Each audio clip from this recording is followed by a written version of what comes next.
Bright tutor ভিডিওর পক্ষ থেকে সবাইকে স্বাগতম। আজ আমি একাদশ ও দ্বাদশ শ্রেণী হিসাব বিজ্ঞান দ্বিতীয় পত্রের অংশীদারি ব্যবসা হিসাবের একটি অঙ্ক সমস্যা সমাধান করে দেখাবো। এই অঙ্কটি সমস্যা সমাধান করার আগে যদি তোমরা আমার এই চ্যাপ্টারের প্রথম এবং দ্বিতীয় পর্বে ভিডিওটি না দেখে থাকো তাহলে প্রথমে তোমরা ওই ভিডিওগুলো দেখে আসো। দেখলে এই চ্যাপ্টারে এই অঙ্কের সমস্যা সমাধানটা খুব সহজে তোমরা করতে পারবে। এর কারণ হচ্ছে আমি এই প্রথম এবং দ্বিতীয় পর্বের ভিডিওতে অঙ্কের টেকনিকগুলি সেখানে কিভাবে অ্যাপ্লাই করা হয়েছে সেটা আমি দেখিয়েছি। আশা করি তোমরা যদি ওটা দেখো তাহলে তোমরা এই অঙ্কের সমাধানটা খুব সহজেই করতে পারবে। এখানে আমি তোমাদের জন্য একটি প্রশ্ন তুলে রেখেছি। প্রশ্নটা হচ্ছে আঞ্জুম, তানজিম ও সুমাইয়া পাওয়ার এন্টারপ্রাইজ এর তিনজন অংশীদারি যারা মূলধন অনুপাতে ব্যবসার লাভ লোকসান বন্টন করে নেয়। 2018 সালের 1 জানুয়ারি তারিখে তাদের মূলধন হিসাবে উদ্বৃত্ত ছিল আঞ্জুম 1,50,000 টাকা, তানজিম 1 লাখ টাকা, সুমাইয়া 50,000 টাকা। সার্বক্ষণিক দায়িত্ব পালনের জন্য সুমাইয়া মাসিক 2,000 টাকা পাবে, যা তিনি হিসাবকাল শেষে উঠিয়ে নেননি। মূলধন উত্তোলনের উপর বার্ষিক 5% হারে সুদ ধার্য করতে হবে। আঞ্জুম, তানজিম ও সুমাইয়া মুনাফা প্রত্যাশা সারা বছর যথাক্রমে 20,000 টাকা, 15,000 টাকা এবং 5,000 টাকা উত্তোলন করে, যার উপর 1,000 টাকা, 600 টাকা এবং 400 টাকা সুদ ধার্য করা হয়েছে। সুমাইয়া এছাড়া প্রতিষ্ঠান থেকে 1200 টাকা পণ্য উত্তোলন করেছে, যা পণ্য উত্তোলন শিরোনামে হিসাবভুক্ত করা হয়েছে। তানজিম বছরের মাঝামাঝি সময় 2500 টাকা কারবারে ঋণ হিসাবে আনয়ন করে। চুক্তি শর্ত অনুযায়ী অংশীদারদের যে কোনো সুদ, বেতন, কমিশন সমন্বয় পরবর্তী মুনাফার উপর আঞ্জুম 3% হারে কমিশন পাবেন। বেতন ডেবিট করার পর অন্যান্য সমন্বয় সাধন এর পূর্বে 2018 সালে 31 ডিসেম্বর তারিখে সমাপ্ত বছরের কারবারের মুনাফা 1,40,000 টাকায় উপনীত হয়।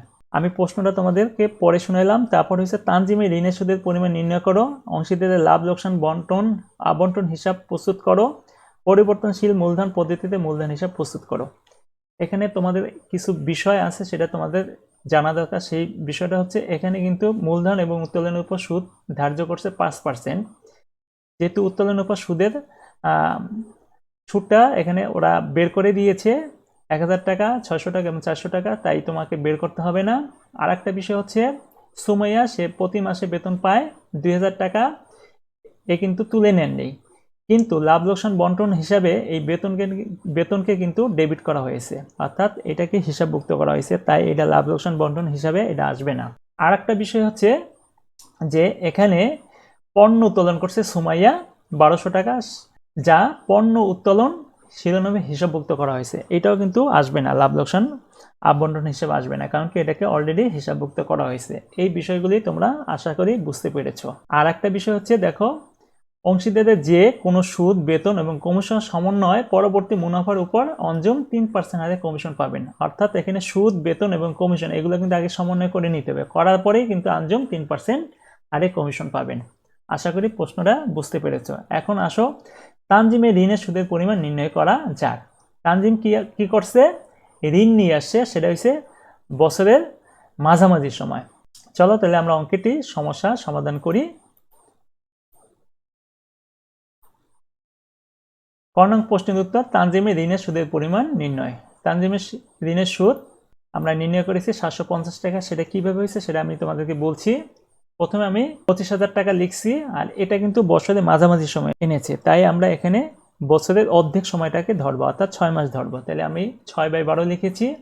আর যেহেতু ঋণের সুদের হার কিন্তু প্রশ্নে দেওয়া ছিল না, তাই অংশীদারি কারবারের চুক্তি অনুযায়ী ঋণের সুদ সবসময় 6% ধরতে হয়, এটা নিয়ম, যদি উল্লেখ না থাকে প্রশ্নে। আর যদি উল্লেখ থাকে তাহলে সেটাই ধরবে, আর যেহেতু উল্লেখ ছিল না তাই আমি এখানে 6% ধরবো। যদি সময় উল্লেখ না দেওয়া থাকে তাহলে তুমি সবসময় এভারেজে 6 মাসের সুদটা এখানে নিতে হবে। যেহেতু এখানে সময়ের কথা উল্লেখ করা আছে, যেহেতু এটা বছরের মাঝামাঝি সময় এনেছে, তাই আমরা 6 মাসেরটা নিয়েছি। তাই আমরা কাউন্টিং করে দেখেছি 750 টাকা তানজিমের ঋণের সুদের পরিমাণ দাঁড়িয়েছে। তাহলে অঙ্কটা তোমরা বুঝতে পেরেছো। এরপর চলো আমরা অংশীদারদের লাভ লোকসান আবন্টন হিসাব প্রস্তুত করব। এটার ক্ষেত্রে প্রথমে আমরা যেটা নিয়ে আসবো সেটা হচ্ছে নিট লাভ। এখানে দেখো 2018 সালে 31 ডিসেম্বর তারিখে সমাপ্ত বছরের কারবারের মুনাফা হয়েছে 1,40,000 টাকা। এটা আমরা প্রথমে নিয়ে আসবো।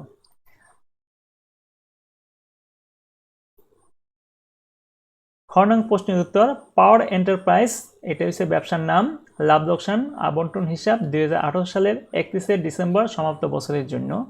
ডেবিট ক্রেডিট আমরা লিখেছি, লেখার পরে আমি তোমাদের জন্য ছকটা তৈরি করে রেখেছি। দেখো এই যে হিসাবটা করছি সেটা হচ্ছে কোম্পানির হিসাব, এটা কোনো ব্যক্তি বা ব্যক্তিদ্বয়ের হিসাব না, এটা আগে বুঝতে হবে। আমরা লাভ লোকসান আবন্টন বা বন্টন হিসাব যেটাই করি সেটা সবসময় কোম্পানির আয় ব্যয়কে চিহ্নিত করি, এটা সবসময় মনে রাখবে। এটা অনেক স্টুডেন্টরা জানে না যে এই হিসাবটা কার হিসাব করতেছি, এটা মূলত কোম্পানির হিসাব করতেছি। আশা করি তোমরা বুঝতে পেরেছো। তাই ডেবিট সাইড হবে কোম্পানির ব্যয়ের খাত আর ক্রেডিট সাইড হবে কোম্পানির আয়ের খাত। যেহেতু লাভ লোকসান হিসাব নিট লাভ, আমরা জানি নিট লাভ সবসময় ক্রেডিট সাইডে হয়, সেজন্য এটা আমরা ক্রেডিট সাইডে লিখেছি 1,40,000 টাকা। এরপর আসো আমরা উত্তোলনের সুদ নিয়ে আসবো। উত্তোলন কে করেছিল এটা আমরা দেখি। উত্তোলন তিনজনই করেছিল, তাদের সুদটা কিন্তু এখানে দেওয়া আছে, পার্সেন্টেজ করে দিয়ে দিছে, সুতরাং তোমাকে আর পার্সেন্টেজ করতে হবে না। সেটা হচ্ছে আঞ্জুম 1000 টাকা, তানজিম 600 টাকা এবং সুমাইয়া 400 টাকা। এটা আমরা প্রথমে নিয়ে আসবো। উত্তোলনের সুদ এর আন্ডারে আমরা লিখেছি আঞ্জুম, তানজিম এবং সুমাইয়া যথাক্রমে 1000 টাকা, 600 টাকা এবং 400 টাকা। এটা যোগ করার পর আমরা পেয়েছি 2000 টাকা। এটা আমরা কি করব, 1,40,000 টাকার সাথে এই 2000 টাকা যোগ করার পর পেয়েছি আমরা 1,42,000। এই 1,42,000 আমরা দুইটা সাইডে লিখবো, অর্থাৎ ডেবিট এবং ক্রেডিট সাইডে লিখবো, কারণ ব্যবসা প্রতিষ্ঠানে সবসময় লাভই হয়, লস খুব কম হয়। তাই যদি ক্রেডিট সাইড বেশি হয় তাহলে বুঝতে হবে যে তোমার লাভ হয়েছে, আর যদি ডেবিট সাইড বেশি হয় তাহলে তোমার লস হয়েছে। যেহেতু এখানে লাভ হয়েছে তাই আমরা দুই জায়গায় ব্যালেন্সটা লিখবো একসাথে। লিখলে হবে কি, তাহলে অঙ্কটা করতে সুবিধা হবে। যদি তোমরা আগে ক্রেডিট সাইডটা লিখে নাও তাহলে তোমাদের অঙ্ক নির্ভুল হবে এবং সঠিক হবে, ঠিক আছে। আর একটা বিষয় হচ্ছে, সেটা হচ্ছে আমরা অংশীদারদের মূলধন হিসাব লিখবো না অংশীদারদের চলতি হিসাব লিখবো, এটা ডিপেন্ড করবে গণনাঙ্ক প্রশ্নের উপর। গণনাঙ্ক প্রশ্নে কিন্তু বলা হয়েছিল যে অংশীদারদের মূলধন হিসাব তৈরি করো, সেটা অবশ্য পরিবর্তনশীল পদ্ধতিতে। কতে বলা হয়েছে অংশীদারদের মূলধন হিসাব তৈরি করতে, তাই আমরা খতে এই শিরোনাম লিখবো অংশীদারদের মূলধন হিসাব। এখানে আমরা অংশীদারদের চলতি হিসাব লিখবো না। এই অংশীদারদের চলতি হিসাব তখনই লিখবো যখন আমাদেরকে গতে বলবে যে অংশীদারদের চলতি হিসাব তৈরি করো, তখন কিন্তু একমাত্র এখানে চলতি হিসাব লিখবো, তাছাড়া লেখা যাবে না। যদি মূলধন হিসাব করি তাহলে খতেও মূলধন হিসাব লিখতে হবে, যদি চলতি হিসাব যদি গতে বলা হয় তাহলে আমরা খতে চলতি হিসাব লিখবো। আশা করি তোমরা বুঝতে পেরেছো। আর যেহেতু উত্তোলনের সুদ হচ্ছে একটা কোম্পানির জন্য আয়, সেজন্য এটা আমরা সবসময় ক্রেডিট সাইডে লিখবো। তারপর চলো আমরা মূলধনের সুদ। মূলধনের সুদ দেখি। আঞ্জুম সে ব্যবসা প্রতিষ্ঠানে 1,50,000 টাকা নিয়ে এসেছিল, তানজিম আনছিল 1 লাখ টাকা এবং সুমে এনেছিল 50,000 টাকা। আর মূলধনের সুদের হার ছিল 5%, ঠিক আছে। তাহলে সেটা কাউন্টিং করে পেয়েছি আমরা 7,500 টাকা আঞ্জুমের, আর তানজিমের পেয়েছি 5,000 টাকা এবং সুমাইয়ের পেয়েছি 2,500 টাকা। এটা আমরা নিয়ে আসবো। আর এটা আমরা অংশীদারদের মূলধন হিসাব এর আন্ডারে মূলধনের সুদ আমরা লেখার পরে আমরা আঞ্জুম 7,500 টাকা, তানজিম 5,000 টাকা, সুমাইয়া 2,500 টাকা, এটা আমরা লিখবো। এটা ডেবিট সাইডে লিখেছে, এর কারণ হচ্ছে এটা হচ্ছে কোম্পানির জন্য ব্যয় আর এদের জন্য কিন্তু আয়, অর্থাৎ আঞ্জুম, তানজিম, সুমাইয়া এদের জন্য কিন্তু আয়, কিন্তু ব্যবসা প্রতিষ্ঠানের জন্য এটা কিন্তু ব্যয়, সেজন্য আমরা এটা ডেবিট সাইডে লিখছি। এর কারণ হচ্ছে এটা যেটা হিসাব করছি আমরা সেটা হচ্ছে মূলত ব্যবসা প্রতিষ্ঠানে লাভ লোকসান আবন্টন হিসাব করতেছি, ঠিক আছে। এটা কোনো ব্যক্তি বা ব্যক্তিদের হিসাব করছি না। তাহলে টোটাল আমি পেয়েছি 15,000 টাকা। এরপরে আনবো আমরা ঋণের সুদ। ঋণের সুদ অলরেডি আমরা কতে বের করেছিলাম, সেটা 750 টাকা, সেটা আমরা এখানে নিয়ে আসব। তানজিম অংশীদারদের ঋণের সুদ লিখে আমরা তানজিম লিখে 750 টাকা লিখবো। লেখার পর আমরা দেখি কমিশন কে পেয়েছিল। কমিশন মূলত আঞ্জুম পেয়েছিল। এই কমিশনটা বের করার নিয়ম হচ্ছে, আমরা টোটাল পেয়েছিলাম কত, 1,42,000 টাকা। এইটার থেকে এই 15,000 এবং 750 টাকা এই দুটা বিয়োগ করে দেব। দেখো বিয়োগ করার পর পেয়েছি আমরা 1,26,250 টাকা। এইটাকে আমরা কাউন্টিং করব কিভাবে, দেখো প্রশ্নে কিন্তু দেওয়া আছে পরবর্তী কথাটা যদি থাকে তাহলে আমরা কমিশনের হার কিন্তু ওখানে দেওয়া ছিল 3%, তাহলে আমরা কি করব, এই 3-এর সাথে এই 100 যোগ করব। যোগ করার পর আমরা এটাকে হিসাব নিকাশ করার পর আমরা যেটা পাবো সেটা 3,677 টাকা। এটা হচ্ছে পরবর্তীর ক্ষেত্রে এই নিয়মটা। আর পূর্ববর্তী যদি হতো তাহলে আমরা যে কমিশনের যে হারটা সেটা কখনোই তুমি যোগ করবা না 100-র সাথে, কাউন্টিং করবা, তাহলে তোমরা রেজাল্টটা পেয়ে যাবে। আশা করি তোমরা বুঝতে পেরেছো। এটা হচ্ছে ঠিক ওই ভ্যাটের মতন, ভ্যাট সহ আর ভ্যাট বাদে। তাহলে আমরা দেখি কত। আঞ্জুম 3677 টাকা এটা সে কমিশন পেয়েছিল। এই কমিশনে কিন্তু সমন্বয় করেছি যে কোনো সুদ, বেতন এবং কমিশন এগুলি বাদ দেওয়ার পরে কিন্তু আমরা করেছি। যেহেতু বেতন অলরেডি ডেবিট করা হয়েছিল সেজন্য এখানে বেতন আসেনি, এসছিল এখানে ঋণের সুদ আর মূলধনের সুদ। এই দুইটা সমন্বয় করার পর যেটা বের হয়েছে সেটাই হচ্ছে এটা।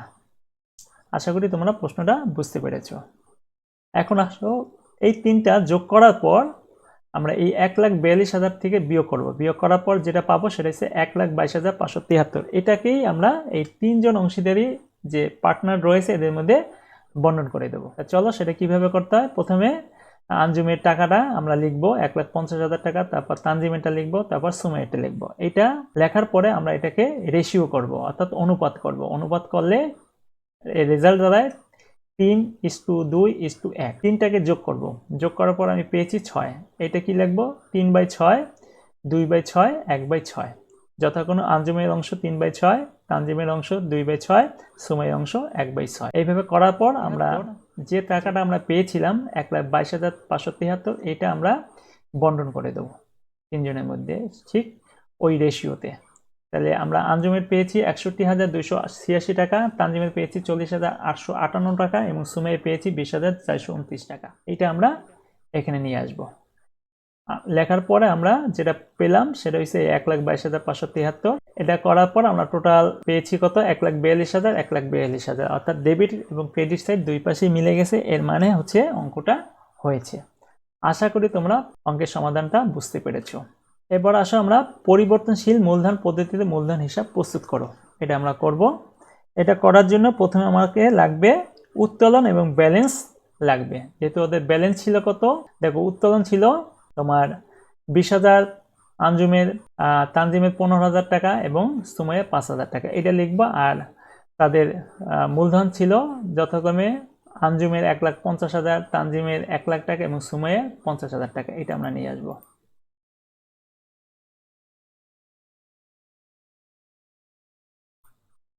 দেখো পরিবর্তনশীল পদ্ধতিতে একটা জিনিস আসে না, সেটা হচ্ছে ঋণের সুদ। ঋণের সুদ আসে না এই কারণে যে ঋণের সুদ আসলে একটা ব্যক্তিগত সুদ। এটা যে এনেছিল তার সাথে এটা সমন্বয় করতে হয়। এই জন্য ঋণের সুদ ঋণ হিসেবে সবসময় ক্রেডিট করাই ভালো। এটা যে এনেছিল তার সাথে এটা সমন্বয় করলেই ভালো হয়। এই জন্য এটা কখনোই মূলধন হিসাব পরিবর্তনশীল পদ্ধতিতে এটা আসে না, এটা সবসময় মনে রাখবা। তাহলে দেখো আমরা ডেবিট ক্রেডিট লিখছি। এটা কিন্তু যে হিসাবটা করতেছি এটা কিন্তু অংশীদারদের লাভ লোকসান হিসাবটা করতেছি, তাদের কত আয় হয়েছে কত ব্যয় হয়েছে সেটা। এটা কিন্তু কোম্পানির হিসাব না। তোমরা দেখেছো যে আমরা তিনজনের হিসাবটা আলাদা আলাদা করে লিখেছি। ডেবিট এবং ক্রেডিট সাইডে দুই পাশে আমরা লিখেছি। দেখো উত্তোলন আঞ্জুম করেছিল 20,000 টাকা, তানজিম করেছিল 15,000 টাকা, সুমাইয়া করেছিল 5,000 টাকা। এটা তাদের জন্য কিন্তু একটা ব্যয়, এই জন্য এটা আমরা ডেবিট সাইডে লিখছি। আর তাদের মূলধনের পরিমাণ ছিল 1.5 লাখ টাকা, 1 লাখ টাকা এবং 50,000 টাকা, এটা আমরা ক্রেডিট সাইডে লিখছি। কারণ কি মূলধন সবসময় ক্রেডিট সাইডে লিখতে হয়। তারপর আসো মূলধনের সুদ। মূলধনের সুদ আমরা বের করেছিলাম, দেখো 7,500 টাকা, 5,000 টাকা এবং 2,500 টাকা, এটা আমরা নিয়ে আসবো। যেহেতু এটা তাদের জন্য কিন্তু আয়, ঠিক আছে, তাই আমরা তাদের ক্রেডিট সাইডে লিখবো। দেখো মূলধনের সুদ আমরা আঞ্জুমের ঘরে লিখেছি 7,500 টাকা, তানজিমের ঘরে লিখেছি 5,000 টাকা এবং সুমাইয়ের ঘরে লিখেছি 2,500 টাকা। আমার মনে হয় তোমরা বিষয়টা বুঝতে পেরেছো। এবং এটা ডিসেম্বর 31 তারিখে লিখতে হবে। আর ব্যালেন্স বিডিটা লিখতে হবে সবসময় জানুয়ারি মাসের 1 তারিখে, এটা সবসময় রাখবা। এরপরে আমরা আনবো বেতন। বেতন যেহেতু কে পেয়েছিল? সুমাই পেয়েছিল। প্রতি মাসে 2,000 টাকা করে, তাহলে 12 মাসে পেয়েছিল সে 24,000 টাকা। এটা যেহেতু সুমাইয়ের একটা আয়, সেজন্য সুমাইয়ের ঘরে এটা আমরা লিখবো। আয় যেহেতু সুমাইয়ের, তাই আমরা সুমাইয়ের ঘরে এটা লিখবো 24,000 টাকা। আশা করি বুঝতে পেরেছো। তারপর আসো কমিশন। কমিশনটা পেয়েছিল আঞ্জুম, তাই এর পরিমাণ ছিল 3,677 টাকা। যেহেতু এটা কমিশনটা আঞ্জুম পেয়েছিল, তাই আমরা আঞ্জুমের ঘরে লিখব ৩,৬৭৭ টাকা। এরপর আনবো আমরা মুনাফার অংশ। যে মুনাফা এরা যা পেয়েছিল, আঞ্জুম ৬১,২৮৬ টাকা, তানজিম ৪০,৮৫৮ টাকা, সুমাই পেয়েছিল ২০,৪২৯ টাকা। এটা আমরা নিয়ে আসবো, যেহেতু এটা তাদের আয়, এই জন্য এটা ক্রেডিট আনবো। আমরা যথাক্রমে আঞ্জুমের ঘরে লিখেছি, তানজিমের ঘরে লিখেছি এবং সুমাইয়ের ঘরে লিখেছি। লেখার পরে আমরা এই তিনজনের ঘরে যে অ্যামাউন্টগুলি আছে এগুলি সব যোগ করে দেব। যোগ করার পর পেয়েছি আমরা আঞ্জুমের ঘরে পেয়েছি ২,২২,৪৬৩ টাকা, আর তানজিমের ঘরে পেয়েছিলাম ১,৪৫,৮৫৮ টাকা এবং সুমাইয়ের ঘরে পেয়েছিলাম ৯৬,৯২৯ টাকা। এটা আমরা দুই পাশেই লিখবো, অর্থাৎ ডেবিট এবং ক্রেডিট সাইডে লিখবো। যেহেতু এটা ব্যবসা প্রতিষ্ঠানে লাভ হয়েছিল, সেই জন্য আমরা দুই পাশেই লিখবো, অর্থাৎ ক্রেডিটে যা লিখবো সেটা ডেবিটও তাই লিখবো। ঠিক আছে, লেখার পরে আমরা দেখি পণ্য উত্তোলন করছে সুমাইয়া, ঠিক আছে, ১২০০ টাকা। এটা আমরা লিখবো, যেহেতু এটা সুমাইয়ের জন্য খরচ, সেই জন্য এটা আমরা ডেবিট সাইডে লিখবো। পণ্য উত্তোলন ডিসেম্বর ৩১ তারিখে আমরা পণ্য উত্তোলন আমরা সুমাইয়ের ঘরে লিখেছি ১২০০ টাকা। তারপর আসো উত্তোলনের সুদ। দেখো উত্তোলনের সুদ দেওয়া আছে, আঞ্জুম ১,০০০ টাকা, তানজিম ৬০০ টাকা এবং সুমাইয়া ৪০০ টাকা। এটা আমরা লিখবো, যেহেতু এটা তাদের জন্য খরচ। উত্তোলনের সুদ ১,০০০ টাকা আঞ্জুমের ঘরে, তানজিমের ঘরে ৬০০ টাকা এবং সুমাইয়ের ঘরে ৪০০ টাকা। লেখার পরে এই অ্যামাউন্টগুলি যোগ করব, সব অ্যামাউন্টগুলো যোগ করব। যোগ করার পর দেখো আঞ্জুমের ঘরে আমরা মোট ব্যালেন্স ছিল ২,২২,৪৬৩ টাকা। এটা থেকে আমরা এইটার যোগফলটা বিয়োগ করে দেব। বিয়োগ করার পর যা শর্ট পড়বে সেটা আমরা এখানে ব্যালেন্স শিট দিয়ে লিখব। ঠিক অনুরূপভাবে তানজিমিটা লিখব, সুমাইটা লিখব। লেখার পর আমরা তার পরবর্তী বছরে অর্থাৎ ২০১৯ সালের জানুয়ারি ১ মাসে ব্যালেন্স বিডি দিয়ে লিখব। আমরা এই ব্যালেন্স শিটে যে অ্যামাউন্টগুলি ছিল সেটা ব্যালেন্স বিডি দিয়ে আমরা আঞ্জুমের ঘরে লিখব, তানজিমের ঘরে লিখব এবং সুমাইয়ের ঘরে লিখব। আশা করি তোমরা অঙ্কটি বুঝতে পেরেছো। যদি তোমরা আমার এই অঙ্কটি বুঝতে পারো তাহলে দয়া করে তোমরা আমার চ্যানেলটিকে সাবস্ক্রাইব করে দিয়ে দেবে এবং বন্ধুদের মাঝে শেয়ার করে দেবে, যাতে তারাও যেন এই ভিডিওটা দেখে উপকৃত হয়। তোমরা ভালো এবং সুস্থ থাকো, এই কামনা এখানেই শেষ করছি।